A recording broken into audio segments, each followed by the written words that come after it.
నేర్చుకున్నాము వందలు తెలియజేస్తున్నాం అండి. నిన్నటి దినమున మనము కుడితిని గ్రామంలో ఒక దినము అంతా కూడా దేవుని యొక్క వాక్యాన్ని మనము విని ఉన్నాము, నేర్చుకున్నాము, అనేక విషయాలు పడబడినాం. ఈరోజు కూడా హౌస్పేటలో సోదరులు దేవుని యొక్క వర్తమానాన్ని నేర్పించాలా లేక నేర్చుకోవాలనే ఉద్దేశంతో ఈ యొక్క కూడికను ఏర్పాటు చేశారు. ఈరోజు మనము యేసుక్రీస్తు దేవుని కుమారుడు లేక యేసుక్రీస్తు దేవుని కుమారుడు అనేది యేసు దేవుని కుమారుడు క్రీస్తు అనే దాని మీద మనం నేర్చుకుంటాం. అంశం వచ్చేసి యేసు దేవుని కుమారుడైన క్రీస్తు. యేసు దేవుని కుమారుడైన క్రీస్తు.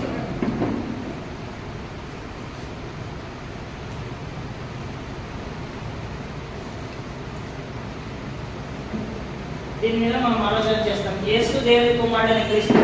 ఈ యేసు అనే పేరు యేసు ప్రభు వారికి ఎప్పుడు వచ్చిందండి?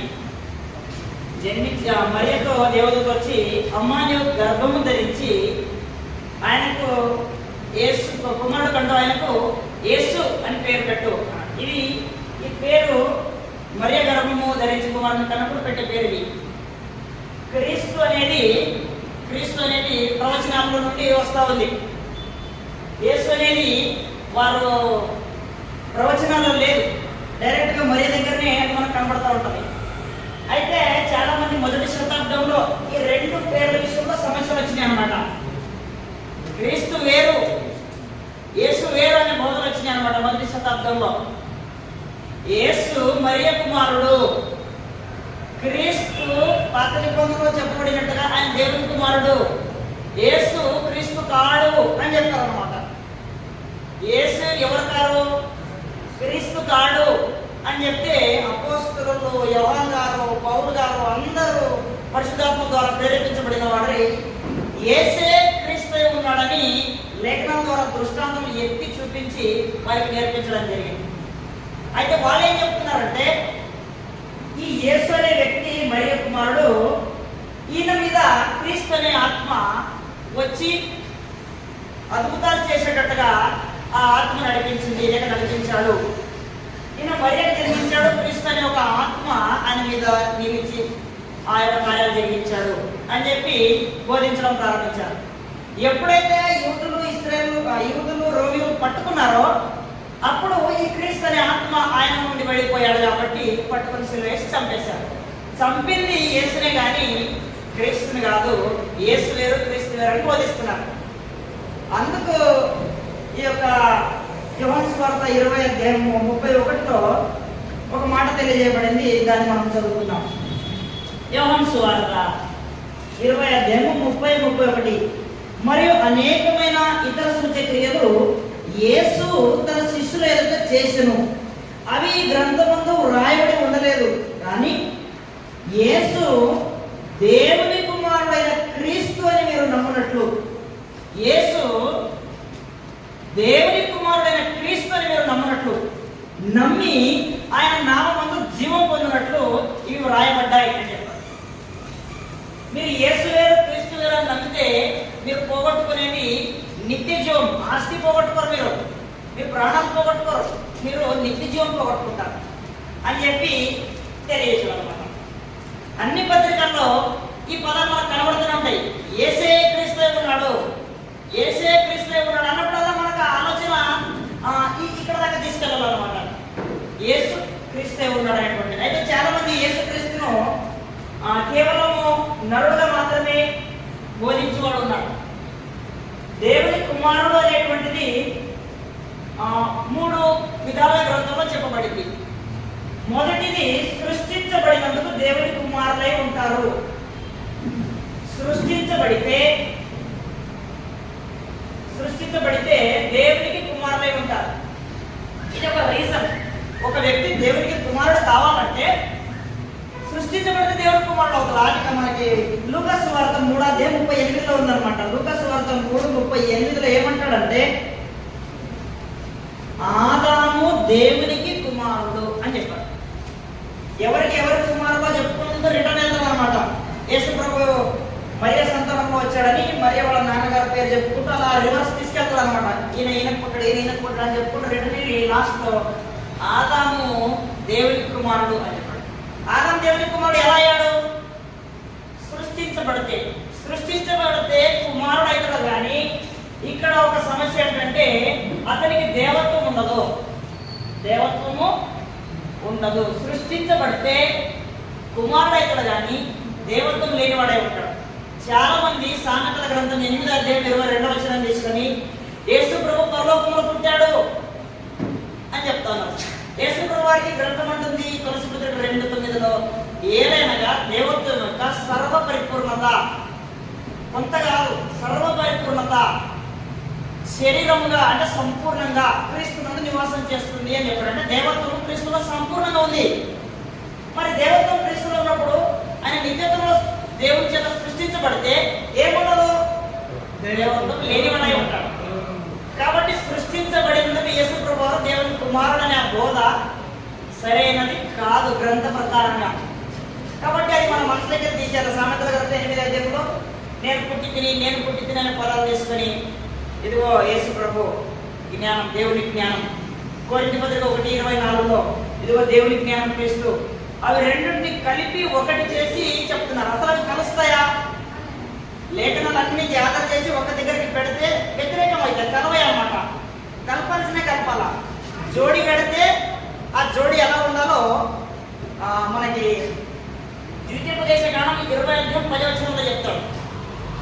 ఎద్దును గాడిదతో జత కలిపి మీరు భూమిని దున్నొద్దు అంటాడు. చదువుతాం ద్వితీయోపదేశ కాండము 20:10 అక్కడ ఏమంటాడంటే 20:10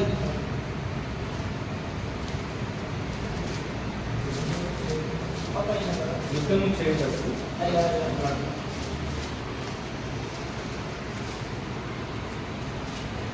22:10 ఎద్దును గాడిదను జత చేసి భూమిని దున్నకూడదు. అవి రెండు జోడి కలుస్తాయండి. దున్నేటప్పుడు ఎద్దుతో కట్టాలి, గాడిదతో జత కట్టవచ్చు. కానీ ఎద్దును గాడిదను కట్టడం ఏమవుతుంది? జోడి సరిపోదన్నమాట. లేఖనాలు ప్రవచనాలు మనం చూస్తే ఏలైనగా మనకు శిశువు పుట్టెను అనేది బెత్లెహేములో యేసు దగ్గర నెరవేరుతుంది. దాన్ని మనము మీకా గ్రంథము 5:2 చెప్పవచ్చు అనమాట. ఇదిగో ఈ లేఖనం బెత్లెహేములో నెరవేరింది. మత్తయి సువార్త మీకా 5:2 తర్వాత మత్తయి సువార్త 2:5 ఇవి మన మత్తయి సువార్త 5:2 మీకా ఇవి రెండు కూడా కలుస్తున్నాయి. అధ్యాయాలు వచ్చినాక రివర్స్ కలుస్తున్నాయి అదే కాదు, కానీ అక్కడ కరెక్ట్ గా అక్కడ సెట్ అయింది అనమాట. దానికి సంబంధించి మాట్లాడాడు.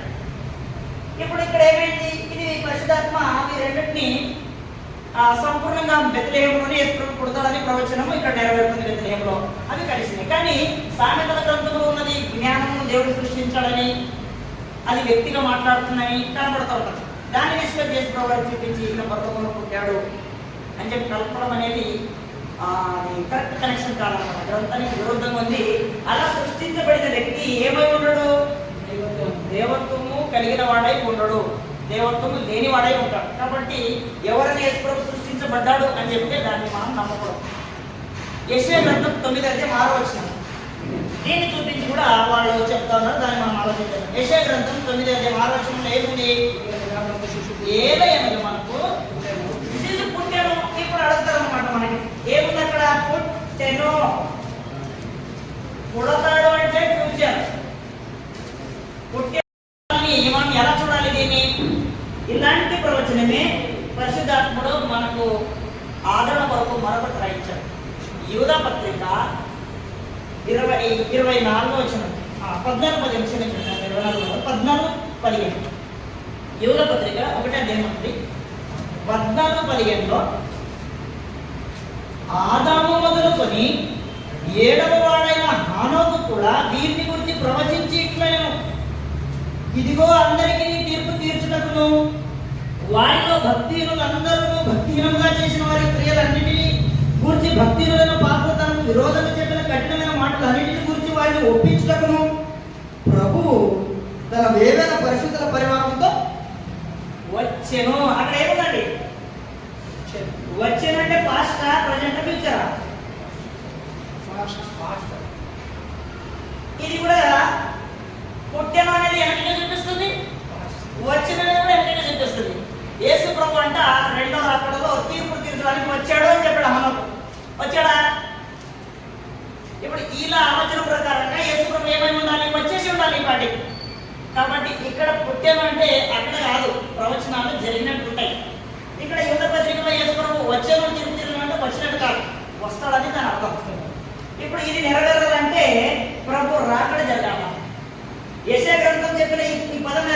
అంటే 700 సంవత్సరాలు ఎదురుకున్నాను.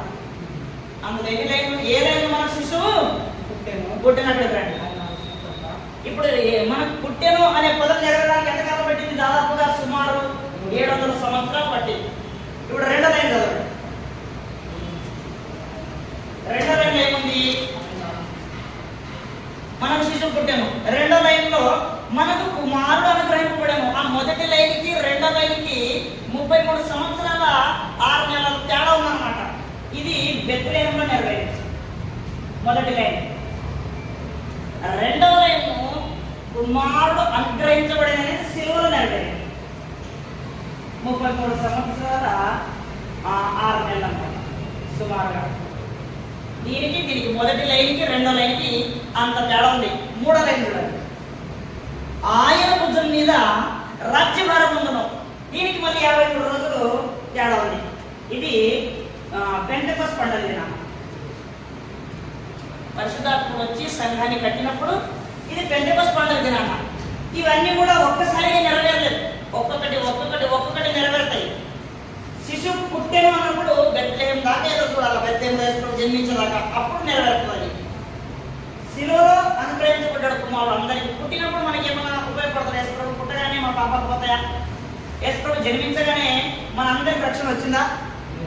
శిలువలో అనుగ్రహించబడితే రక్తం ద్వారా కదా మనకు విమోచన. రోమా 9:5 ప్రకారం 5:9 ప్రకారంగా ఆయన రక్తం ఉన్నప్పుడు మీరు నీతి మందులు తీర్చబడాలి. నీతి మందులు తీర్చబడాలంటే రక్తం కావాలి.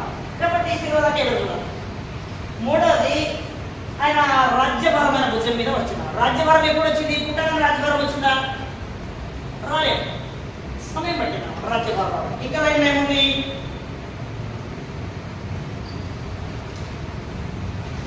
కింద ఆశ్చర్యకరుడు. ఇక్కడ చూడండి, ఆశ్చర్యకరుడు అనేది మనకు కనపడుతుంది. ఆశ్చర్యకరుడు అనేది 4వ లైన్ ఉంది. ఆశ్చర్యకరుడు అంటే ఆయన పరిపాలనలో ఆయన జరిగించే కార్యాలను సూచిస్తా ఉంది. ఆయన పరిపాలన జరిగించే కార్యాలు ఏంటంటే యేసు ప్రభువును దేవుడు అనేక విషయాలపైన ఆయన నియమించాడు. ఇటు భూమిపైన, అటు పరలోకంలో, పాతాళంలో మరణం పైన, పాతాళంలో. ఇప్పుడు ఒకే వ్యక్తి 3 లోకాల్ని కంట్రోల్ చేస్తున్నాడు. వీళ్ళు ఈ బెత్లెహేంలో పుట్టాడు, శిలువలో చనిపోయాడు, 3వ రోజు రాజభారం తీసుకున్నాడు అంటే సామాన్యుడు కాదు ఆయన, ఆశ్చర్యకరుడు. ఆయన పరిపాలన గమనించండి. భూపతులకు అధిపతి ఆయన పరిపాలన గమనించండి. ఎక్కడో ఉండి ఇక్కడ పరిపాలన. మోడీ గారు ఎక్కడున్నారు? ఢిల్లీలో. ఎక్కడ పరిపాలిస్తున్నాడు? మొత్తం భారతదేశం అంతా. ప్రభు ఎక్కడో ఉండి పరలోకంలో ఉండి ఎన్ని లోకాలు వెళ్తున్నాడు? 3 లోకాలు. 3 లోకాల్లో రాజ్యాంగం ఉంది ఆయనది. అని యాజకత్వం కూడా 3 లోకాల విషయమై, అంటే లేక మనుషుల విషయమై సంఘంలో యాజకత్వం ఉంది. ఆశ్చర్యకరుడు అనమాట. మనసులో ఊహలు అన్నటువంటి ఆశ్చర్యకరుడు. ఆయన ఏర్పడికి సంబంధించిన కార్యక్రమాలు. కింద ఏమన్నాడు? ఆలోచనకర్త. సంఘంలో 1వ శతాబ్దంలో కొంతమందికి దేవుడు నియమించాడు. ఎవరెవరు ఉన్నారు సంఘంలో? 1 సంఘ పెద్దలు, 2 సువార్థికులు, 3 అపోస్తలులు, 4 ప్రవక్తలు, 5 పరిచారకులు, తర్వాత పరిశుద్ధమైన స్త్రీ పురుషులు. వీళ్ళందరికీ ఎవరంటే ఆలోచన చెప్పే ఆలోచనకర్త ప్రభు అండి. ఎవరి ఆలోచన పనిచేయవు. దావీదుకు ఒక ఆలోచన వచ్చింది, ఇలా చేద్దామనుకుని సంఘంతో వాళ్ళ ప్రజలతో ఆలోచన చేసేసరికి అక్కడ వచ్చే ప్రాణం పోయింది. ఆలోచనకర్త దావీదు కాదు. ఆ సర్వ సమాజాన్ని నడిపించాలంటే ఆలోచనకర్త ఎవరు అంటే సంఘానికి ప్రభు. కాబట్టి ఆలోచనకర్త ప్రభు. ప్రవచనము యొక్క ఆ యొక్క రూపాన్ని మనం గమనించాలి. అది ఏ విషయాన్ని మనకి ఏమి చూపిస్తూ ఉంది అనేది. తర్వాత పాయింట్ ఏమన్నా చూడండి, బలవంతుడైన దేవుడు. 5వది ఆయన బలవంతుడైన దేవుడు. యేసు ప్రభు సృష్టించబడితే ఆయనకి ఏముండదు? దేవత్వం ఉండదు. అయితే బెత్లెహేంలో పుట్టబోయేవాడు, శిలువలో చనిపోయేవాడు, 53 రోజులకి సంఘాన్ని పరిపాలించేవాడు, ఆశ్చర్యకరుడు, ఆలోచనకర్త. ఆయన దేవత్వం గలవాడు, ఆయన ఏర్పడి చేసేవాడు, ఆయన పరిపాలించేవాడు, ఆయన నరుడు కాడు అని చెప్తా ఉన్నాడు. అర్థమైంది సోదరులు? యేసుక్రీస్తు గురించి ఏం చెప్తున్నాడు? ఆయన పుట్టినవాడు కాదు, ఆయన బలవంతుడైన దేవుడు. ఆయన శిలువ మీద వేస్తే 3 మేకులు తిప్పులేదని ఆయన ఏమన్నా రక్షించేది? ఆయన రక్షించుకోలేదు. నువ్వు దిగిపో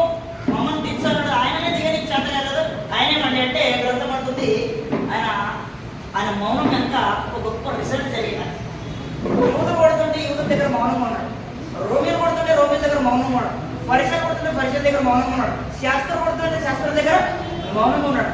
అయితే ఆయన చనిపోయి తిరిగి లేచిన తర్వాత లేఖనాలు ఏమంటున్నాయంటే యూదులలో అనేకులు ఆయనకు విశ్వాసం వచ్చింది, పరిచయులలో అనేకులు ఆయనకు విశ్వాసం వచ్చింది, సద్దుకయ్యులలో అనేకులు ఆయన విశ్వాసం వచ్చింది, శాస్త్రులలో అనేకులు ఆయన విశ్వాసం వచ్చింది. రోమిలకు రాసినటువంటి పత్రిక అంటే అర్థమేంటి? రోమిలు కూడా బాప్తిసం తీసుకొని సంఘంలో చేర్చబడ్డారు. ఇలాగ యేసు ప్రభు వారు నేర్పులు తిప్పుకోవడానికి శక్తి లేక కాదు, దాని వెనకాల రిజల్ట్ ఉంది. భగవంతుడైన దేవుడు అని గ్రంథం గురించి తెలియజేస్తాం. ఏమంటున్నాడు? నిత్యుడు తండ్రి. నిత్యుడు అంటే అర్థం ఏంటి? నిత్యుడు అంటే యేసు ప్రభువు నరమాత్రుడు కాడు, దేవత్వం గలవాడు, దేవత్వం లేనివాడు కాడు, నిత్యుడు. ఆది లేని నిత్యత్వం అని గ్రంథం చెప్పింది. ఆది లేని నిత్యత్వం అంటే సందేశంలో ఉన్న పదం లేదు. దేవుడు ఎంతకాలం నుంచి ఉంటున్నాడో యేసు ప్రభు అంతకాలం నుంచి ఉంటాడు. మధ్యలో సృష్టి వచ్చింది కదా, దీనికి కాలం అంటాం. కాలము ఇక్కడ సృష్టి ప్రారంభమైంది, రెండో రాకడలో సృష్టి ముగించబడుతుంది, దీనికి కాలం అన్నాడు. కాలం తర్వాత మనం పొందబోయేది అంతము లేని నిత్యత్వం. ఇక్కడ ఉండే కాలానికి ముందున్నదేమో ప్రారంభం లేని నిత్యత్వం, ఆది లేని నిత్యత్వం. తీర్పు తర్వాత ఉండబోయేది అంతం లేని నిత్యత్వం. ఇలాగ యేసు ప్రభు నిత్యుడు, శాశ్వతుడు, నిరంతరం ఉండేవాడు, సదాకాలం ఉండేవాడు, ఎల్లప్పుడూ ఉండేవాడు అనే పదాలన్నీ అక్కడ మనం పెట్టుకోవచ్చు. నిన్నగడ నిరంతరము ఏకరీతిగా ఉండేవాడు. ఇలాంటి వ్యక్తి గురించి 7వ పదం ఏమన్నాడంటే నిత్యుడకు తండ్రి అని వాడాడు. తండ్రి అనగానే మనం ఏమనుకుంటామంటే ఎలాగైనా సరే తండ్రి అనగానే ఒక్కడే తండ్రిని యేసు ప్రభు చెప్పాం మత్తయి 23లో. ఇప్పుడు మనం ఇక్కడేమో ఈ ప్రవచనాల్లో యేసు ప్రభు తండ్రి అని ఉంది. ఇప్పుడు దాని గురించి మనం గందరగోళం అయిపోయి దీనికి ఏదో ఒకటి ఆలోచన చేసి మన ఆలోచన ప్రకారంగా చెప్పకుండా దీనికి నెరవేర్పుగా ఇది నెరవేర్పు కదా. వ్యక్తంలో శిలువ మీద ఆయన అనుగ్రహించబడ్డ నెరవేరింది కదా, ఆయన రాజ్యభారం వచ్చింది కూడా నెరవేరింది కదా, ఆయన ఆశ్చర్య కార్యక్రమం జరిగే విషయం కూడా నెరవేరింది కదా, ఆలోచనకర్తైన సంగతి కూడా నెరవేరింది కదా, ఆయన బలవంతుడైన సంగతి కూడా మనకు తెలిసింది కదా, ఇప్పుడు నిత్యుడనే సంగతి మనకు లేఖనాలు తెలియజేస్తుంది కదా. ఇప్పుడు తండ్రి అనే పదం ఎలా నెరవేరుతుంది? హెబ్రీయులకు 2వ అధ్యాయము 12వ వచనం. హెబ్రీయులకు 2వ అధ్యాయము 12వ వచనం ఈ విధంగా మనకు తెలియజేస్తూ ఉంది. అక్కడ ఏమంటాడంటే నీ నామమును నా సహోదరులకు ప్రచురపరచను, సమాజంలో నీ కీర్తిని జ్ఞానం చేతున్నది. 13 నేను ఆయనను నమ్ముకుని ఉందును, ఇదిగో నేనును దేవుడు నాకు ఇచ్చిన పిల్లలు. ఇక్కడ 2 పదాలు గమనించండి. ఇప్పుడు చేస్తున్నా ఇక్కడ మనం గమనించాల్సినటువంటి ఒక మంచి మాట.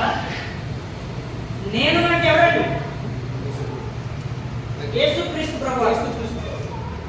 నేను తర్వాత సంఘంలో పిల్లలు ఉన్నారంట. ఎవరి పిల్లలండి? దేవుని పిల్లలు. ఎవరు చేతికి ఇచ్చాడండి? యేసు ప్రభు చేతికి ఇచ్చాడు. దేవుడు యేసు ప్రభును దేవుడు పిలిచి ఈ పిల్లలు అని చెప్పి పెట్టాడు, చేతులు పెట్టాడు. వీరిని ఆయన ఏం చేయాలి? పోషించాలా, సంరక్షించాలా, కాపాడాలి. ఇప్పుడు ఒక కుటుంబంలో నాన్నగారు చనిపోయారట. పిల్లలకు ఆ తల్లి తండ్రి అయి పోషించి పెంచిందట. తండ్రి చనిపోతే తల్లి తండ్రి అయి పోషించింది. తల్లి చనిపోతే తండ్రి తల్లి అయి ఆ కార్యాలన్నీ నెరవేరు. తల్లిదండ్రి ఇద్దరు చనిపోతే ఎవరో ఒకరు అనాథాశ్రమం వేస్తే అనాథాశ్రమం వారి తల్లి తండ్రి అయి పెంచుతుంది. అనాథాశ్రమం ఎవరో ఒకరు వచ్చి దత్త తీసుకుని ఇంటికి వెళ్తే ఆ తీసుకెళ్ళిన వాడే తల్లి తండ్రి వారిని పోషిస్తారు. ఇప్పుడు సంఘానికి ఎవరు దిక్కులేరా అంటే పరలోకంలో దేవుడు ఉన్నాడు, భూమి మీద సంఘం ఉంది. యేసు ప్రభు చేతికి ఆ సంఘాన్ని ఇచ్చి వీరిని నువ్వు పోషించాలంటే యేసు ప్రభు అంటున్నాడు ఇదిగో నేను దేవుడు నాకు ఇచ్చిన పిల్లలు, నేను వారిని బాధ్యతగా పెంచాలా. అది ఘనత, బిరుదు లేక ఆయన బాధ్యతది. అప్పుడు ఆయన వీరు దేవుని పిల్లలే కానీ ఈయన పుట్టిన పిల్లలు కాదు. అలాగే తండ్రి అయిన పదము యేసు ప్రభు నందు సంపూర్ణమవుతుందని లేఖనాల ద్వారా మనం చూడవచ్చు. ఇంకా కిందికి వచ్చి ఏమన్నాడు? యెషయా 9లో మనం ముందుకు వెళ్ళిపోవడం నిఖిలకు తండ్రి తర్వాత సమాధానం రైట్, సమాధానకర్తగా అధిపతి అని ఆయన పేరు పెట్టకూడదు. సమాధానకర్త. ఇప్పుడు సమాధానకర్త అంటే భూమి మీద ఉన్న మనుషులకి దేవునికి మధ్యలో పాపం అని అడ్డుగోడ ఉంది. నేను దాటి మెల్లగా వెళ్దాం అనుకున్నాడు. ఇప్పుడు ఇండియాకి పాకిస్తాన్ మధ్యలో బార్డర్ ఉంది. ఒక ఆయన ఒక 10 కిలోమీటర్ పొలం వేసుకుందామని ఇండియాలోకి వచ్చాడు మెల్లగా. అప్పుడు ఇక్కడ బాగా వేస్తే పారిపోయాడు. తర్వాత అలాగే వారి మధ్యలో ఏం లేదు, సమాధానం లేదు. దేవుని స్వాస్థ్యాన్ని మీరు పొందుకోవాలని ఎంత ప్రయత్నించినా, దేవుని దీవెనలు పొందాలన్నా, దేవుని స్వాస్థ్యం పొందాలన్నా, దేవుని మధ్య మనుషుల మధ్య ఏం లేదు, సమాధానం లేదు. కాబట్టి దేవుని ఏ స్వాస్థ్యంలో హక్కు వాళ్ళకి ఉండదు. యేసు ప్రభువు వచ్చి ఏం చేశాడంటే వీరిద్దరి మధ్యలో సమాధానాన్ని ఏర్పాటు చేయడానికి శత్రువులు ఉన్న మీరు దేవునితో సమాధాన పడండి అని ఆయన రక్తం ద్వారా వారిని విమోచించి వారిలో ఉండే పాపాన్ని తీసివేసి ఈ అడ్డుగోడను పడగొట్టేసి వీరిద్దరిని ఏం చేశాడు, సమాధానపరిచాడు. అలాగే యేసు ప్రభు సమాధానకర్త అయి ఉన్నాడు. హెబ్రీయులకు 2వ అధ్యాయంలోనే ఇంకొక మాట ఉంది. హెబ్రీయులకు 2వ అధ్యాయంలో అద్భుతమైన మాట 11-12. పరిశుద్ధపరచు వారికి, పరిశుద్ధపరచబడు వారికి అందరికీ ఒక్కటే మూలము. పుట్టినట్లు ఏమి ఇచ్చాడు, ఒక్కడే మూలం. ఇక్కడ చూడండి, ఇందాక మనం అనుకున్నాము ఈ దేవుడు ఉన్నాడు, తర్వాత పరిశుద్ధాత్ముడు ఉన్నాడు, ఇక్కడ యేసు ప్రభు. ఈ ముగ్గురు మనుషుల్ని పరిశుద్ధపరిచేవారు. అయితే ఇక్కడ యేసు ప్రభు వారిని మినహాయింపు వచ్చినంలో వీరిద్దరి గురించి, వీరికి పరిశుద్ధపరిచే వానికి అంటే ఒకటే వస్తారు, పరిశుద్ధపరచే వారికి అంటే ఎంతమంది వస్తారు, ఒకరికంటే ఎక్కువ. ఇప్పుడు పరిశుద్ధపరిచేవారు తండ్రి అనగా పరిశుద్ధాత్మ. వీరు పరిశుద్ధపరిచేవారు. పరిశుద్ధపరచబడేవారు ఎవరు, ప్రజలు. ఇప్పుడు పరిశుద్ధపరచబడే ప్రజలకి పాపం ఉంది, వాళ్ళు పరిశుద్ధపరచబడాలి కదా, దేవుడు వీరిని పరిశుద్ధపరచాలి కదా. వీరు పరిశుద్ధపరచబడాలంటే వీళ్ళకి ఏం కావాలి, రక్తం కావాలి. తండ్రి వీళ్ళని పరిశుద్ధంగా చేయాలంటే ఆయనకి ఏం కావాలి, రక్తం కావాలి. ఇప్పుడు దేవుడు వచ్చి మనుషుల్ని పరిశుద్ధం చేయాలన్నా యేసుప్రభువే కావాలి. ఈ మనుషులు పోయి దేవుడి దగ్గర పరిశుద్ధపరచబడుకో, వాళ్ళ జీవితాన్ని పరిశుద్ధం చేసుకోవాలన్నా వాళ్ళకి యేసుప్రభువే కావాలి. అటు పరిశుద్ధపరిచే వారికి, పరిశుద్ధపరచబడే వారికి ఒక్కడే మూలము, లేక ఒక్కటే మూలము అంటే ఒకటే సాధనము, ప్రభు రక్తం అంటే. ఇలాగా వీరిని సమాధానపరిచిన సమాధానకర్త, అదో అధిపతి అంటే. అధిపతి యేసు ప్రభు గురించి ఇలా మనం చదువుకున్నాం కదా. చివరిలో ఏమంటాడంటే అన్ని అతనికి పేరు పెట్టబడుతున్నాయి. తండ్రి అనేది ఆయనకి ఆయనకున్న సొంతగా ఉండే ఘనత, ఆయనకి పెట్టబడిన పేరా అదే అన్నమాట. మనకు ఒకడే తండ్రి, ఆయన పరలోకమందు ఉన్నాడు అని బైబిల్ చెప్తే యేసయ్య నా తండ్రి అంటున్నాడు. మరి యేసయ్య నీ తండ్రి అయితే నీ తండ్రికి తండ్రి నీకేమవుతాడు? తండ్రికి తండ్రి ఉంటాడు కదా భూమి మీద. మరి అదేం మాట్లాడి, తండ్రికి తండ్రి ఉంటే నీకు లోకం ప్రకారంగా తండ్రికి తండ్రి నీకేం కావాల్సి వస్తుంది. కాబట్టి అది ఏ పరిస్థితి ఉందో దేవుడికి లేదు. కాబట్టి ఇక్కడ తండ్రి యొక్క స్థానము దీన్ని పోషించే, కాపాడి రక్షించే పదవి ఎవరికి ఇచ్చాడు, ప్రభుకి ఇచ్చాడు. అందుకు ప్రభు అంటాడు, నేను దేవుడు నాకు ఇచ్చిన పిల్లలు, నాకు పుట్టిన పిల్లలు కాదు, వీడు దేవుడు నాకు ఇచ్చిన పిల్లలు. నేను వీరిని తండ్రి వలె తల్లి వలె గారవించడం, ప్రేమించడం అలాంటి కార్యక్రమం. ఇది మనం గమనించాలి. యేసు ప్రభు వారు ఈ లేఖనాన్ని బట్టి ఏం కాదనుకున్నాము, సృష్టించబడిన వాడు కాదు, ఆయన బలవంతుడైన దేవుడు అని చెప్పడానికి ఇది మనం చదువుకున్నాం. ఇక రెండవది, దేవుని కుమారుడుగా ఉండాలంటే సృష్టించబడిన వాడు అయితే దేవుని కుమారుడు అవుతాడు. రెండవది దత్త స్వీకారం వలన, దత్త స్వీకారము వలన దేవునికి కుమారులు అవుతారు. గలతీ పత్రిక 4వ అధ్యాయము మనందరికీ తెలిసినట్టుగా 6వ వచనం, మరియు మీరు కుమారులై ఉన్నందున నాయన తండ్రి అని మొరపెట్టు తన కుమారుని ఆత్మ దేవుడు మన హృదయంలోనికి పంపను. ఇక్కడ నేను 3-4 వచనం చదవాలి, అక్కడి నుంచి రావాలి. అయితే కాలం సంపూర్ణమైనప్పుడు దేవుడు తన కుమారుని పంపెను, ఆయన స్త్రీలను పుట్టి మనం దత్తపుత్రులను కావాలని.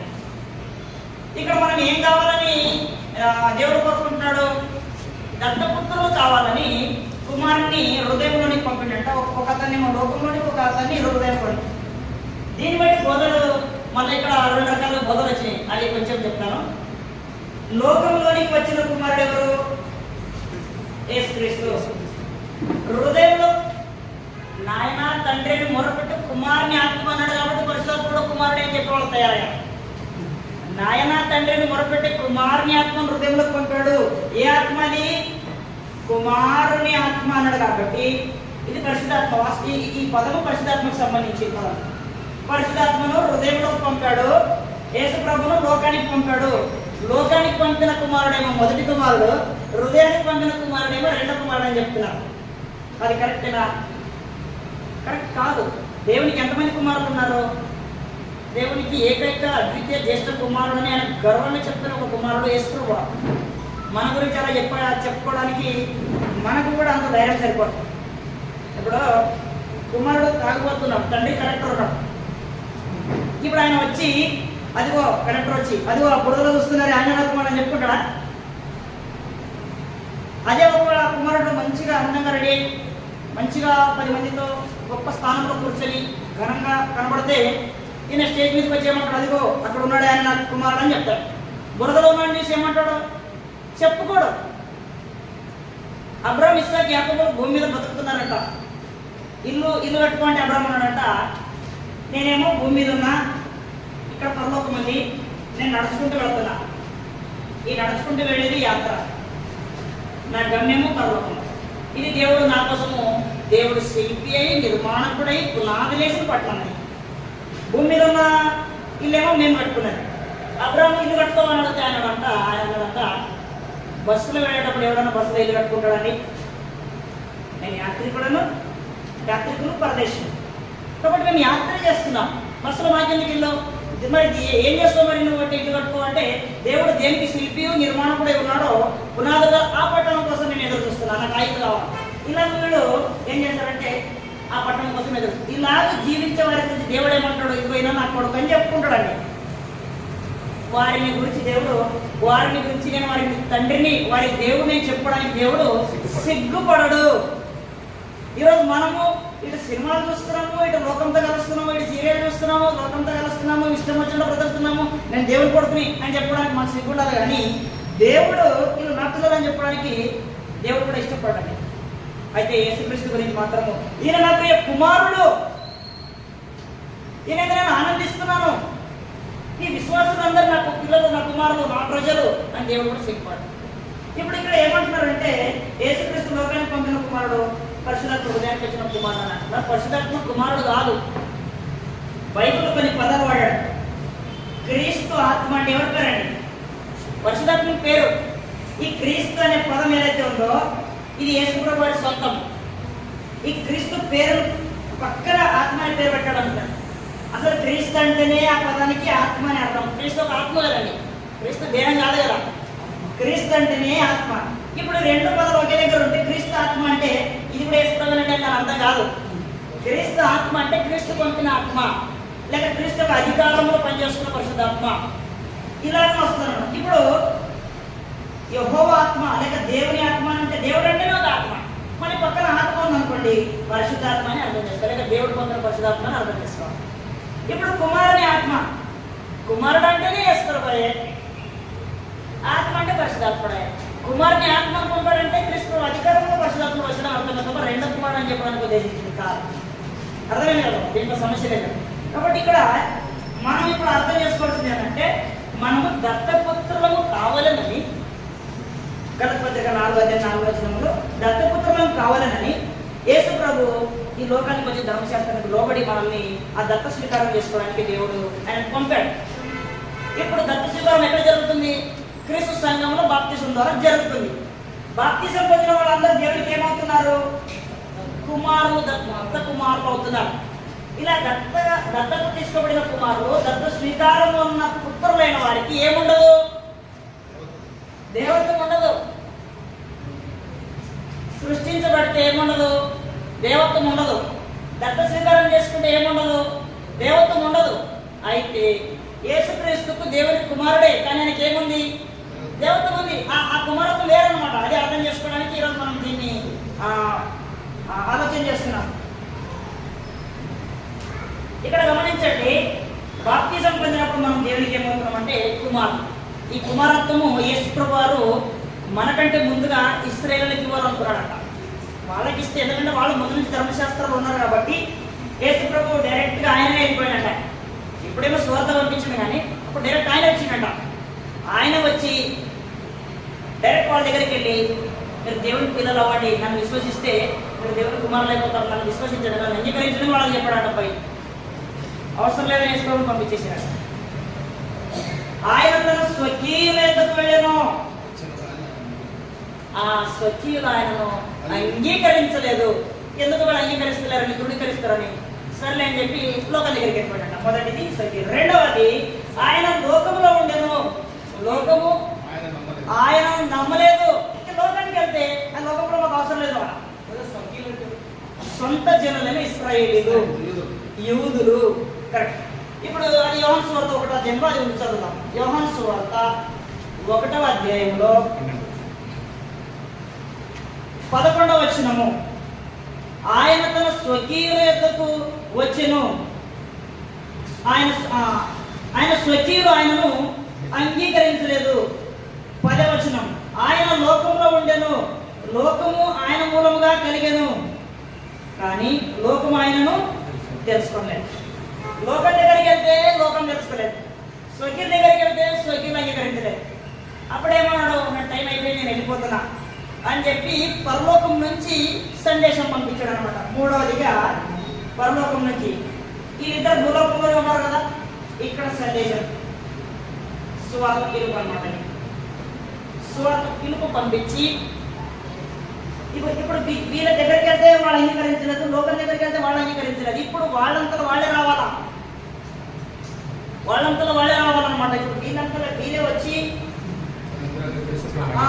నేను అంగీకరిస్తున్నాను, నువ్వే వచ్చి అడిగితేనే నీకు కుమారుడు అవకాశం ఇస్తా, లేకపోతే ఇవ్వ అని చెప్పేసి జీవో పాస్ చేశాడు. ఇప్పుడు గమనించండి, పాస్టర్ గారు బలవంతం తీసుకొని నీళ్ళ నుంచి పంపించాడు అనుకోండి, ఆయన అవుతారా? కాడు. అమెరికా వాళ్ళు వస్తున్నారు, మనకు కొంచెం డబ్బు వస్తుంది, కనీసం ఒక 50 మందిగా బాప్తిజం చేయాలని చెప్పి కొంతమంది ఏం చేస్తున్నారు, ముసలివారిని పెద్ద మంది అందరూ పడుతున్నారు, అమ్మ నీకు పెన్షన్ వస్తుంది కదా 2,000, నేను నీకు 4,000 ఇస్తున్నా, బాప్తిజం తీసుకో అని చెప్పి మనుషుల్ని జమ చేసి కొంతమందిని అక్కడ ఇచ్చేస్తున్నారు. ఇప్పుడు యేసు ప్రభు ఏమంటున్నాడు, ఎవరో బలవంతంగా ఇస్తే రక్షణ రాదు, కుమారత్వం రాదు. 12వ వచనంలో ఏమంటున్నాడు, తను ఎందరు అంగీకరించిరో వారికందరికి, అనగా తన నామమునందు విశ్వాసం ఉంచిన వారికి దేవుని పిల్లలవుటకు అధికారం అనుగ్రహించాడు. దేవుని పిల్లలు అవ్వాలంటే ఇప్పుడు ఏమైంది, వారంతలో వారే రావాలా, వాళ్ళంతలో వాళ్ళే వచ్చాయని విశ్వాసం ఉంచాలా. ఎలా విశ్వసించాలా? యేసు ప్రభు నా తండ్రి, యేసు ప్రభు నా దేవుడు, యేసు ప్రభు నాకు సర్వము, ఆయనే నాకు అంతా అని ఇలా విశ్వసించాలా. గ్రంథం ఎలా విశ్వసించమంటుంది? గ్రంథం చెప్తుంది, ఇందాక మనం చదివాము యోహాను సువార్త 20 అధ్యాయం 30-31లో ఏం చదివాము, యేసు దేవుని కుమారుడైన క్రీస్తు అని మీరు నమ్మనట్లు, యేసు దేవుడు అని మీరు నమ్మనట్లు అని ఉందా? యేసు దేవుడు కాదని నేను అంటలేను, దేవత్వము ఆయనలో ఉందని చెప్తున్నా. యేసు ప్రభువులో దేవత్వం ఉంది, మనం కుమారత్వం గురించి మాట్లాడుతున్నాం. ఇక్కడ యేసు దేవుని కుమారుడైన క్రీస్తు అని మీరు నమ్మునట్లు, నమ్మి ఆయన నామమున జీవం పొందినట్లు, అంటే నీ జీవానికి లేక నీ నిత్య జీవానికి మూలం ఏంటంటే విశ్వాసం. యేసు దేవుని కుమారుడైన క్రీస్తు అనే విశ్వాసము నీకు నిత్య జీవం ఇస్తుంది. నేను ఉపవాస ప్రార్థన 40 రోజులు చేసిన బ్రదరు, అది నీకు నిత్య జీవం ఇవ్వదు. మా ఫ్యామిలీ మొత్తం 40 రోజులు ఉన్నాం బ్రదరు, మీరు 40 కానీ 80 రాదు. ఎందుకంటే దేవుడు చెప్పాడు అనమాట, నేను చెప్పింది చేయకుండా ప్రభువా ప్రభువా అని పిలిచడం ఎందుకు అన్నాడు.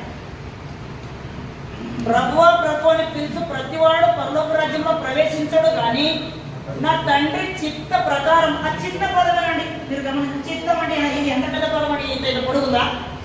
చిన్న పదం అది చిత్తం. ఆ చిత్త ప్రకారం చేస్తేనే నిత్య జీవం. తండ్రి చిత్తం అంటే దేవుడి సంకల్పం. దేవుడి సంకల్పంలో యేసు ప్రభు కుమారుడై ఉంటాడు. దేవుడి సంకల్పంలో యేసు ప్రభు దేవునికి కుమారుడై ఉంటాడు. ఎలా ఇతడు కుమారుడు అనేది మనం ఇంకా నెక్స్ట్ ఉంది కంటిన్యూ. ఇక్కడ యేసుక్రీస్తు దేవునికి కుమారుడని మనం విశ్వసిస్తే అప్పుడు మనకు జీవం అనుగ్రహించబడుతుంది. ఆ నిత్య జీవం మనకు అనుగ్రహించబడాలంటే ఆ విశ్వాసం ఉండాలి. ఒక ఆయన వచ్చాడు యేసు ప్రభు దగ్గరికి వచ్చి, నాకు నిత్య జీవం కావాలంటే నేనేం చేయాలి అని. ఇప్పుడేమో ఈ చట్టం వచ్చింది, దేవుని కుమారుడని నమ్మితే ఇది అమలైన తర్వాత ఆయన వచ్చాడు అనుకోండి, అప్పుడు యేసు ప్రభు ఇదే చెప్పేవాడు. ఇది అమల్లో లేదు, యేసు ప్రభు శరీరధారిగా తిరుగుతున్నప్పుడు ఇది అమల్లో ఉందా? ఇది అమల్లో లేదు. యేసు ప్రభు శరీరధారిగా ఉన్నప్పుడు ఆయన శిలువ మీద చావలేదు కాబట్టి ఈ చట్టం రాలేదు. ఈ చట్టం రాకముందు వచ్చాడు కాబట్టి యేసు ప్రభు అక్కడ ఉన్న చట్ట ప్రకారంగా ఆయన చెప్పాలా. అప్పుడున్న చట్ట ప్రకారం ఏంటంటే, క్రిందనున్న పాతాళము తప్పించుకున్నటకు బుద్ధి గలవారు లేక జ్ఞానం గలవారు ఏం చేస్తారంటే పరమునకు పోవు జీవమార్గంలో నడుచుకుంటారు. పరమునకు పోయే జీవమార్గం ఆ కాలంలో ఏంటిది? ధర్మశాస్త్రం. ధర్మశాస్త్ర ప్రకారంగా నడుచుకునే వారే పరమునకు పోయే జీవమార్గంలో ఉంటారు. అందుకే యేసు ప్రభు అన్నాడు, నీ ధర్మశాస్త్రం పాటిస్తే నీకు నిత్య జీవం వస్తుంది అని చెప్పాడు. అప్పుడు ఆయన ఏమన్నాడు? పరమునకు పోయే జీవ మార్గం నడుచుకుంటే వస్తుంది కదా, అయితే నేను నడుచుకుంటానా అని చెప్పాడు. అయితే వెళ్ళిపో అని చెప్పాలి ఆయన. నేను నడుచుకుంటున్నా అంటే నేను వెళ్ళిపోను. కానీ ఆయన ఏమన్నాడు? ఎందుకంటే ఒక కాలం కొత్త నిబంధన పైన ఉంది, ఒక కాలేమో ధర్మశాస్త్రం వైపు ఉంది. పైన వైపు అనుకున్నాం. యేసు ప్రభు వచ్చింది ధర్మశాస్త్రాన్ని కొట్టేసి కొత్త నిబంధన అమలు చేయడానికి. ఇప్పుడు ఆయన దగ్గరికి ఆ మనిషి వచ్చినప్పుడు ఆయన ఏం చేయాలి? దీనికి ప్రభావం కూడా చూపించాలి. కొత్త నిబంధన యొక్క సంగతులు కూడా ఆయన కనిపించాలి. కొత్త నిబంధన ఏం చెప్తుందంటే, దేవుడు పరిపూర్ణుడు కనుక మీరు పరిపూర్ణులు కావాలి అని కొత్త నిబంధన చెప్తుంది. ఈ మనిషికి అది తక్కువ ఉంది. ఈ ధర్మశాస్త్ర ప్రకారంగా యేసు ప్రభు అక్కడ లేకపోతే నేను వెళ్ళిపోతాడేమో. ప్రభు అక్కడ ఉన్నాడు కాబట్టి ఆయనకు పరిపూర్ణత అవసరం. అందుకేమన్నాడు? నీవు పరిపూర్ణుడుగా అవ్వాలనుకుంటే నీ ఆస్తిని బీదలకు ఇచ్చేసి నన్ను వెంబడించి నీకు నిత్య జీవం వస్తుంది అని చెప్పి అప్పుడు చెప్పాడు. ఆయన ప్రేమించి అని ఉంటుంది మనసు వస్తుంది. ఆయన ప్రేమించి చెప్పాడంట. ప్రేమిస్తే రమ్మని చెప్పాలి కానీ డబ్బు వదిలేమంటాడా అని చెప్పి ఆ మనిషి వెనక తిరిగి చూసుకుంటే ఒక్కొక్క రూపాయికి ఎంత కష్టపడ్డాడో గుర్తొచ్చింది ఆయన. ఒక 100 రూపాయలు సంపాదించాలంటే మేము ఎంత కష్టపడతాం? కండక్టర్కి 500 నోట్ ఇచ్చి 20 రూపాయలు టికెట్ తీసుకుని దిగిపోతామా? వెనక తిరిగి చూస్తాం. ఎందుకంటే 500 నోటు కష్టం ఏంటో మాకు తెలుసు. బస్ స్టాండ్ ఏమో దగ్గరలో ఉంది, కండక్టర్ ఏమో లాస్ట్ సీట్లో ఉన్నాడు. మనం దిగిపోవడం కావాలని అక్కడికి వెళ్ళేమో తెలియదు. కానీ మనం ఏం చేస్తాము? డ్రైవర్ దగ్గరికి వెళ్ళి నా 500 నోటు చిట్టి మీద రాసాడు, లాస్ట్లో ఉన్నాడు, నువ్వు బండి ఆపకపోతే నేను దిగా, లేకపోతే అది ఇయ్యకపోతే అని దాన్ని ఆపుతాం. ఇప్పుడు ఈయన ఏమనుకున్నాడు? 500 కాదు, నీ ఆస్తి అంతా కూడా అమ్మేసి ఎవరికి ఇవ్వాలా? వీళ్ళకి ఇవ్వాలి. ఆస్తి అమ్మడానికి ఇప్పుడు డబ్బు అమ్ముతామండి. డబ్బు అమ్ముతామా? ఆస్తి ఒక రూపంలో ఉండదు. బంగారు రూపంలో ఆస్తి ఉంటుందా? భూమి రూపంలో ఆస్తి ఉంటుందా? ఎడ్లు గొర్రెలు ఇలా రూపంలో ఉంటుందా? రకరకాల రూపంలో ఆస్తి ఉంటుంది. ఆయనకి ఏ రూపంలో ఉందో, ఎన్ని రూపాల్లో ఉందో మీ ఆస్తిని అమ్మి పేదలకి అంటే ధనాపేక్ష చంపే ఈ లోక విషయంలో దాని నుండి బయటికి రా, అప్పుడు నీకు నిత్య జీవం వస్తుందంటే ఎంతకాలం నుంచి కష్టపడొస్తామో నేను ఎట్లా వదులుకోవాలా?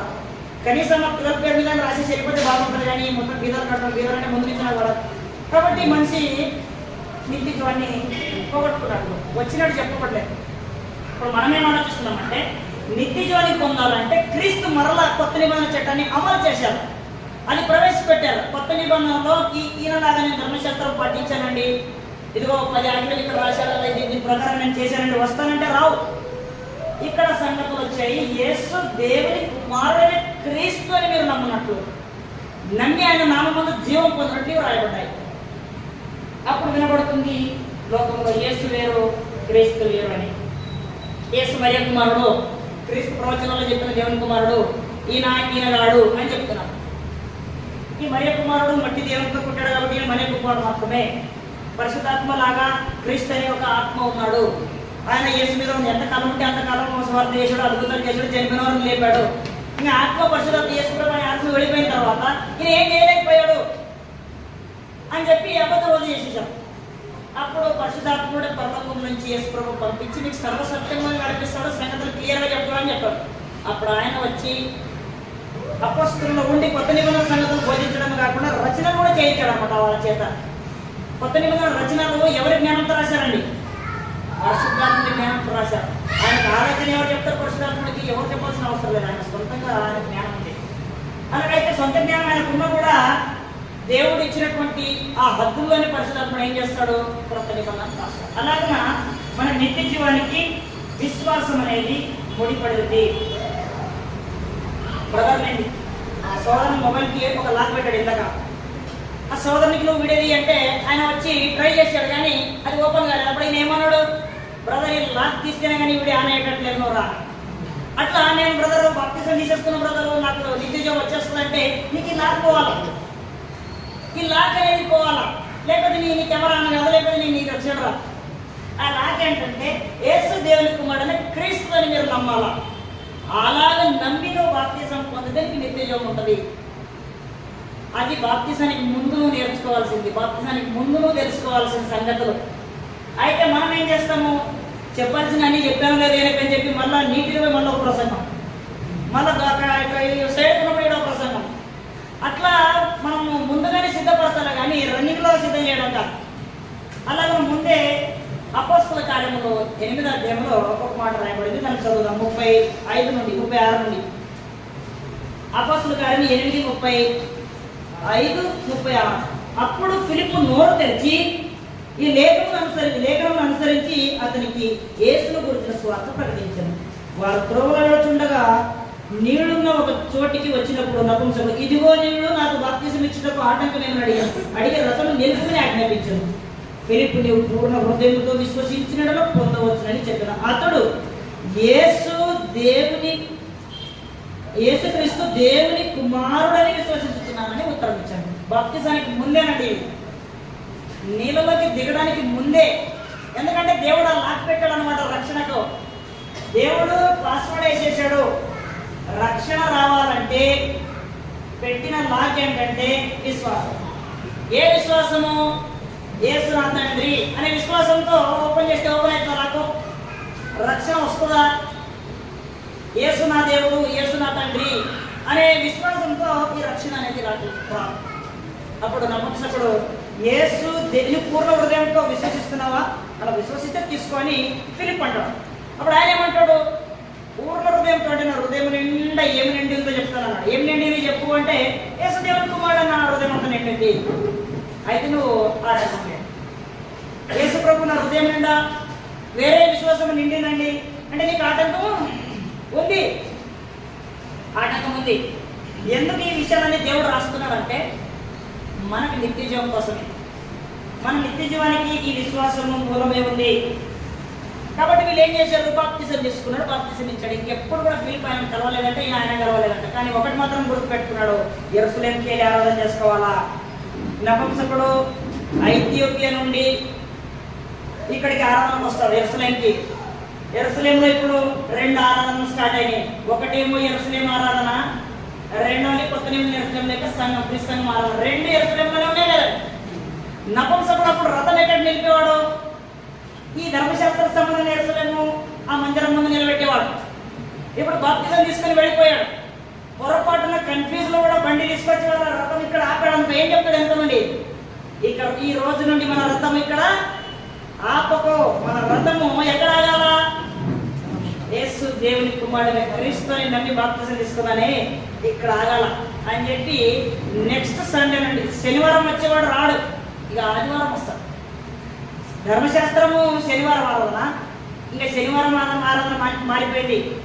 ధర్మశాస్త్రం మారిపోయింది, కొత్త నిబంధన అమలైంది. ఇప్పటికి కూడా ఇజ్రాయెల్ దేశంలో ఈ రోజుల్లో హెబ్రూ గ్రీక్ వచ్చిన వాళ్ళు మన ఇండియాలో ఉన్నారండి? ఎవరు లేరు నాకు తెలిసి. హెబ్రూ గ్రీక్ ఇప్పుడు తెలుగు అనేది చిన్నప్పటి నుంచి కదా వచ్చింది, ఇంగ్లీష్ అనేది పిల్లలు చిన్నప్పటి నుంచి వస్తుంది. హెబ్రూ గ్రీక్ చిన్నప్పటి నుంచి ఎవరు మాట్లాడుతున్నారో వస్తుంది చెప్పండి. అయితే ల్యాప్టాప్ తీసుకొని లేక కంప్యూటర్లో ఆన్ చేసి ఇక్కడ హెబ్రూ లాంగ్వేజ్ సెలెక్ట్ చేసి ఇక్కడ ఇంగ్లీష్ సెలెక్ట్ చేసి దీన్ని కొడితే ఇక్కడ స్క్రీన్ మీద చూపిస్తే నాకు హెబ్రూ వచ్చినట్టు. ఇప్పుడు యేసు ప్రభు ఏ ప్రాంతంలో జన్మించాడో అక్కడ హెబ్రూలు ఉన్నారా, గ్రీక్ భాష వాళ్ళు మాట్లాడే ఉన్నారా? ఇప్పుడు వాళ్ళకి గ్రీక్ హెబ్రూ ఎక్కువ తెలుసా? ఇప్పుడు కంప్యూటర్లో ఆడేసిన వాళ్ళకి ఎక్కువ తెలుసా? వాళ్ళకి ఎక్కువ తెలుసు. లెక్క ప్రకారంగా ఎవరు క్రిస్టియన్లు ఉండాలా? వాళ్ళే ఉండాలా. ఇప్పుడు వాళ్ళకి అంత హెబ్రూ గ్రీక్ తెలిసిన వాళ్ళ క్రిస్టియన్లు లేరు. యేసు ప్రభు ఇంకా వస్తారని ఎదురు చూస్తున్నారు ఇజ్రాయెల్లో. అంటే భాషను బట్టి కాదు, సందేశాన్ని బట్టి. భాష వచ్చిందా లేదా సందేశాన్ని బట్టి వాళ్ళకి సంగతులు తెలియాలా. ఇక్కడ వాళ్ళు యేసుక్రీస్తు దేవుని కుమారుడు అనే విషయము నపుంసకుడు నమ్మినట్టుగా యెరూషలేములో చాలా మంది నమ్మటం లేదు. కానీ వాళ్ళకి ఇప్పటికీ ఏమనుకుంటున్నారంటే ఆ యేసుప్రభు వస్తాడు, క్రీస్తు వస్తాడు, మెస్సియా వస్తాడు, ఆయన రాజ్య పరిపాలన చేస్తాడని ఎదురు చూస్తూనే ఉన్నారు. ఇప్పుడు మీకు ఒక ఎగ్జాంపుల్ చెప్తాను. మనకి పాత 500 నోట్లు రద్దయినాయి. ఇంకేమైనాయి? 1000 రూపాయల నోట్, 1000 నోట్లు రద్దయినాయి. ఇప్పుడు నేను వచ్చి చెప్తున్నా, బ్రదర్ మీ ఇంట్లో 500 నోట్లు, 1000 రూపాయల నోట్లు ఉంటే బ్యాంకులో ఇచ్చేసేయండి, రేపటికల్లా బ్యాంకు అంటే రేపటి నుంచి అది అందరూ అవి చెల్లవు అని చెప్పామనుకోండి, ఏం చేస్తారు? మొత్తం తీసుకుని వస్తారే, సరం పెట్టుకున్నాం బ్రదర్, ఏమో మనం మార్చుకుంటాడేమో అనుకుంటామా? మార్చుకునే పరిస్థితి లేదు కాబట్టి రాత్రి తీసుకొని వెళ్ళిపోతాం. ఇశ్రాయేలుకి ఈ నోటు రద్దయిపోయిన సంగతి చెప్పారు చాలాసార్లు. అయినా ఇదే నోటు పట్టుకున్న వాడు ఇంకా అక్కడే ఉన్నారు. అంటే చట్టం మారింది, రూల్ మారింది, అవి రద్దయిపోయాయి. ఇప్పుడు ఇప్పటికీ 500 నోట్లు, 1000 రూపాయల నోట్లు పెట్టుకున్న వాడికి జ్ఞానం ఉన్నట్ట లేనట? ఏంటంటే ధర్మశాస్త్రం కొట్టేయబడింది, నెరవేర్చబడింది, కొత్త నిబంధన అమల్లోకి వచ్చింది. ఇంకా అదే ఆరాధిస్తాం, అదే శనివారం కొడుకుంటాం, అదే పనులు చేస్తామంటే వాడికి ఇప్పుడు ఎంత మరణం చేసినట్టు చెప్పండి.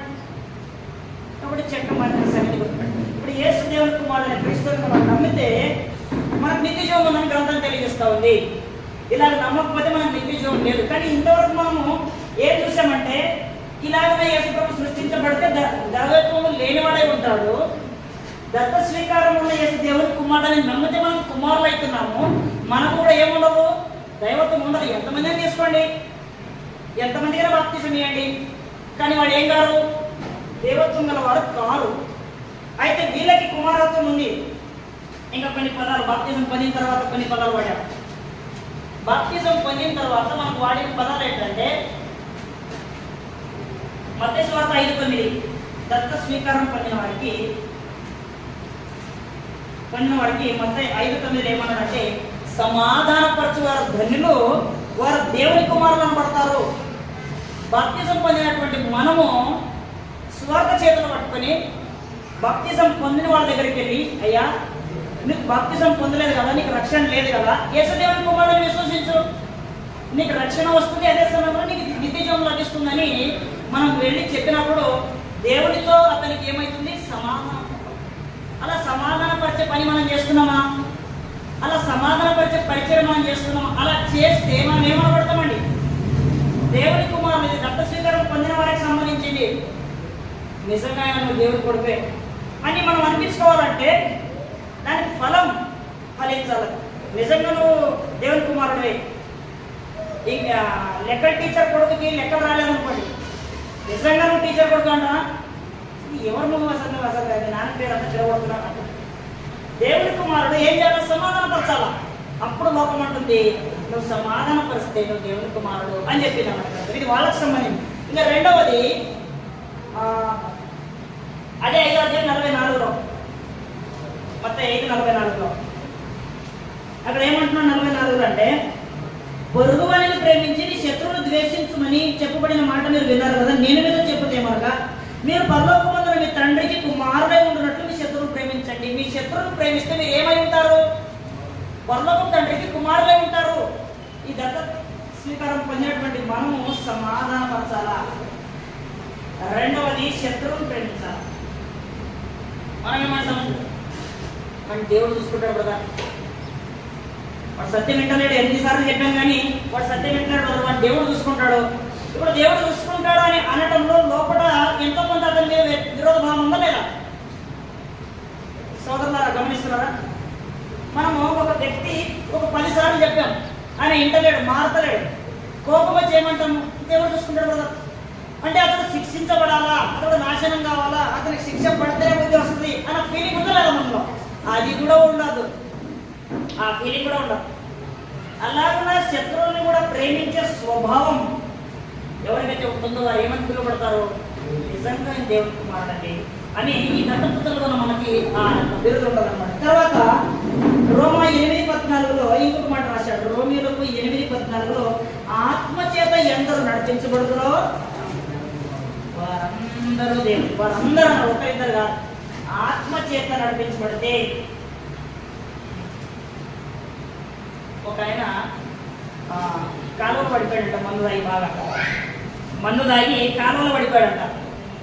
పడిపోతే ఎవరండి కొట్టిడ పడేసింది, ఎవరండి ఇందులో ఎత్తేసింది అంటే ఆయన ఎవరు పడేయలేదండి, ఆయన లోపల ఒక వ్యక్తి పోయిండు పొద్దున, 100 రూపాయల వ్యక్తి పోయినా, లేక 150 వ్యక్తి పోయినా, 300 వ్యక్తి పోయినా, పోయిన లోపలికి ఆయనను కాలువలో పడేసి, అంటే ఏంటది? మందు చేత నడిపించబడ్డాడు కాబట్టి కాలువలో ఉన్నాడు. ఆత్మ చేత నడిపించబడితే నిబంధన ప్రకారం నడిపించబడతాం అన్నమాట. ఆత్మ చేత నడిపించబడటం అంటే కొత్త నిబంధన ప్రకారం నడిపించబడటం. అలా కొత్త నిబంధన ప్రకారం నడవాలని మనం సున్నతి చేసుకోవాలి, శనివారం ఆరాధించాలి, దశంభాగాలు వేయాలి. ఇవన్నీ ధర్మశాస్త్రం ద్వారా నడిపించబడుతున్నాం అంటే ఆయన ఎలా నడిపించబడతలేడు? ఆత్మ చేత నడిపించబడతలేడు.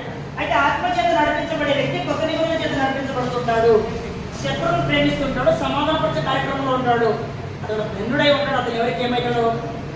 దేవునికి కుమారుడై ఉంటాడు. ఇది దత్త స్వీకారం పొందిన తర్వాత మనకు సంబంధించిన వచనాలు ఇవి తీసుకుపోయి యేసుప్రభుకి అప్లై చేయొచ్చా? యేసుప్రభు సమాధానం పరిచాడు కాబట్టి దేవుడు కొడుకు అనొచ్చా? అనడానికి వీలేదు. యేసుప్రభు శత్రువును ప్రేమించాడు కాబట్టి దేవుడు కొడుకు అయ్యాడు. అలా కాలేదు. ఆయన ఎలా అయ్యాడో తర్వాత మనము ఇంకా తర్వాత 2 సోదరుల క్లాస్ ఉన్నాయి, వాటి తర్వాత దేవుడు చెప్పిన మీద దాన్ని చూద్దాం. తర్వాత మనకి గలతీ పత్రిక 3:26 అంటాడు ఒక మాట. గలతీ 3:26 ఏమంటాడంటే, యేసుక్రీస్తు నందు మీరందరూ విశ్వాసము వలన దేవుని కుమారులై ఉన్నారు. 3:26 ఏమంటారు? విశ్వాసము వలన.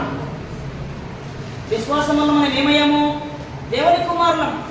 బాప్తిజం పొందినప్పుడు నాకు విశ్వాసం బాగుండేది బ్రదరు, ఇప్పుడు ఎందుకో నాకు సనగిపోయింది, నా విశ్వాసం అంతా పోయింది అనుకోవద్దండి. బాప్తిజం పొందిన తర్వాత కూడా విశ్వాసాన్ని పట్టుకుని ఉండాలి. విశ్వాసం అంటే ఏంటంటారు? తోమాలాగా యేసుప్రభు లేచింది నాకు కనబడితే నేను విశ్వసిస్తాను అని అనకూడదు. విశ్వాసం అంటే పునరుత్థానం ఉంది పునరుత్థానం అని మనం చూసామా? చూడకపోయినా పునరుత్థానం ఉంది. దానికి యేసుప్రభుని చూస్తే మనకు లేఖనాలు ఆయన లేచాడని చెప్తుంది. మేము చూడకపోయినా నమ్మేది పునరుత్థానాన్ని నమ్ముతున్నామంటే మనకు విశ్వాసం ఉంది. పరలోకం చూడలేదు బ్రదరు, కానీ ఉందా లేదా? ఉంది. లేనిది ఉన్నది అని నమ్ముతున్నామా? విశ్వాసం ఉంది. యేసుప్రభు పరలోకంలో ఉన్నాడు, పరిశుద్ధాత్ముడు ఉన్నాడు, దేవదూతలు ఉన్నారు, మన కొరకు వాగ్దానం చేసిన ఆ రాజ్యం ఇస్తానన్న అది ఉంది. ఇవన్నీ మనకు ఆధారాలు లేవు. ఈ బైబిలే మనకు ఆధారం. అయినా మనం చూడకపోయినా ఏం చేస్తున్నాము? నమ్ముతున్నాం. అదృశ్యమైనవి ఉన్నవి అనడానికి రుజువు ఏంటండి? విశ్వాసం. అందుకేమంటాడంటే, ఈ భూమి మీద ఒక బండి నడవాలంటే దాంట్లో ఏముండాలి? పెట్రోల్ ఉంటేనే బండి నడుస్తుంది. ఒక నీతిమంతుడు నడవాలంటే ఏముండాలి? విశ్వాసం ఉంటేనే బండి ముందుకు వెళ్తుంది అనమాట. విశ్వాసం లేకపోతే ఎక్కడికి రాడు? ఆదివారము ఏం బ్రదర్ మనకు ఏమో రొట్టె ద్రాక్షలు నీకు ఏమో యేసుప్రభు చెప్పిందంట, మనకి గ్యారెంటీ లేదంటే ఏం లేదానికి విశ్వాసం లేదు. ఈ కార్యక్రమాలన్నీ విశ్వాసంతో చేసే కార్యక్రమాలు ఇవి. ఒక వ్యక్తి బాప్తిజం తీసుకోలేదంటే ఆయన ఎవరు నమ్మలేదు? యేసుప్రభు నమ్మలేదు. ఒక వ్యక్తి ఆరాధనలో నిర్లక్ష్యంగా ఉన్నాడంటే ఆయనకి ఏం లేదు? విశ్వాసం లేదు. కాబట్టి విశ్వాసంతో నీతిమంతుడు బ్రతుకుతుంటాడు. నీతిమంతుడు విశ్వాసమును జీవించున్నాడు, నీతిమంతుడు విశ్వాసమును బ్రతుకుతాడు అని గ్రంథం. ఇలా బాప్తిజం పొంది దత్త స్వీకారం పొందిన మనము సమాధాన పరుస్తూ, శత్రువులు ప్రేమిస్తూ, ఆత్మచేత నడిపించబడుతూ విశ్వాసంలో సాగిపోతుంటే లోకం మనల్ని ఏమంటుంది? నిజంగా దేవుని కుమారుడు అనే ఆ భావన ఇక్కడి నుంచి రావాలి. అదే సమయంలో పైనుండి కూడా రావాలి దేవుని పిల్లలని. తర్వాత చివరిలో ఒక మాట చదువుకొని మనము ఈ సెషన్ ముగించుకుంటాం. హెబ్రీయులకు 12వ అధ్యాయం 7వ వచనం నుండి. హెబ్రీయులకు 12వ అధ్యాయము 7వ వచనం నుంచి ఏం తెలియజేస్తుందో ఒకసారి చదువుదాం. శిక్షాఫలము పొందుటకే మీరు సహించుతున్నారు. దేవుడు కుమారులను మిమ్మల్ని చూస్తున్నాడు. తండ్రి శిక్షింపని కుమారుడెవడు? కుమారుడైన వారందరూ శిక్షలో పాలు పొందుతున్నారు. మీరు పొందని దుర్బీజులే కానీ కుమారులు కాదు. ఒక సోదరుడు తండ్రి కొడుకును కొట్టాడట. మా నాన్న నన్ను కొట్టాడని ఆయన పోలీస్ స్టేషన్లో కేసు పెట్టాడట. అప్పుడు పోలీసుల దగ్గరికి వెళ్ళి ఎందుకు కొట్టామంటే వీడు చిన్నప్పుడే సిగరెట్ రాకుంటే కొట్టానండి అంటే, ఇప్పుడు ఎవరిని శిక్షించాలా? కొడుకుని శిక్షించాలా? తండ్రిని ఎందుకు శిక్షించకూడదు? తండ్రి ఉద్దేశాలు మంచి. అయితే ఆ వ్యక్తి పోలీస్ స్టేషన్లో వేసిన తర్వాత మార్పు వచ్చి కొద్ది కాలం తర్వాత పెద్దవాడు ఆయన కొడుకు కొట్టాడు. అప్పుడు ఆయన కొడుకు కూడా అలా చేస్తుంటే ఆయన పాత జీవితం గుర్తొచ్చిందట. ఓహో, అంటే మా నాన్న ఆ రోజు కొట్టింది దీనికా అంటే ఈరోజు నేను తండ్రి ఎక్కడికి ఆ విషయం నాకు తెలియలేదు అని చెప్పి తండ్రి బాధ్యత తెలుసుకున్నాడు. కుమారులైన వారు ఏం చేయాలా? చిన్నప్పుడే లోబడాలని ఆయనకి అడిగిందట. ఇప్పుడు యేసు ప్రభువు దేవునికి కుమారుడు, అది ప్రత్యేక గుణం. అది నెక్స్ట్ మనం తెలుసుకుంటాం. మనం దేవుడికి కుమారులైనామంటే దేవుడు మనల్ని ఏం చేస్తాడు? తప్పు త్రోవలు పోతుంటే శిక్షిస్తాడు. తండ్రి శిక్షిస్తాడని ఆరాధన మానేస్తే ఎవరికి నష్టము? మనకి నష్టం. కాబట్టి తండ్రి శిక్షించని కుమారుడు లేడు. ఈ లోకంలో శరీర సంబంధములైన తండ్రులే మనం శిక్షిస్తుంటే ఆత్మల తండ్రి అయిన మనకి మరి ఎక్కువగా లోబడాలంటే ఇంటికి వచ్చిన తర్వాత అలాగే తండ్రి శిక్షకు లోబడేవారు ఏమై ఉంటారు? దేవునికి కుమారుడు. ఇలాగ సిద్ధపడిన మనం దేవునికి కుమారుడు ఉంటాం. ఇలాంటి కోణంలో యేసు ప్రభు దేవునికి కుమారుడు కాలేదు కాబట్టి గ్రంథమైన ఏమన్నదంటే అద్వితీయ కుమారుడు అంది. అనేక కుమారులు ఇలాగే ఉంటే అద్వితీయ అనే పదం రాదు. అద్వితీయ అనే పదం వచ్చిందంటే ఏకైక కుమారుడు, ఇలాంటి వారు మరొకరు లేరు అని నా అర్థం. ఆయన మరి ఎలా కుమారుడు అయ్యాడు అని తెలుసుకోవాలంటే ఈ క్లాస్ అయిన తర్వాత సోదరులు మాట్లాడిన తర్వాత నెక్స్ట్ మనము దాన్ని తెలుసుకున్నాం. సరదాగా ఆసక్తి మాట్లాడి చేస్తాం.